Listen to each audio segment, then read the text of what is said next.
When you're hiring, how important is drive and kind of wanting to always improve? And what are some key things you look for other than that when hiring? I think that it's values, abilities, skills in that order. Values is the most important thing. Abilities is second, and skills is third, and not that important because you can develop skills. And the values are essential because they're so unchangeable, right? They're sort of you develop your values growing up and in your family and your culture and everything, and so those become a given. And then the values actually end up shaping how you react to situations.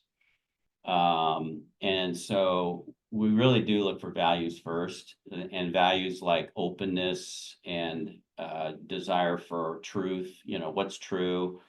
I do think that people who value self-improvement and improvement work much better in our environment because they take feedback, failure and feedback as fuel to improve. So you view it as a positive. Whereas if you're much more concerned, let's say, what people think about you, then you take feedback in a totally different way. Like, how could you say that about me? That kind of stuff. So that's what you don't want. And so it starts there with values, and then abilities is really, especially like the ability to think logically and imagination, creativity, uh, analytical rigor, that kind of stuff. And I think drive is probably actually easier to find. Most of the people that are coming out of good schools have worked really hard to do that. So that's a little bit easier. But grit is different than drive, right? Because grit is like, can you, when things don't go well,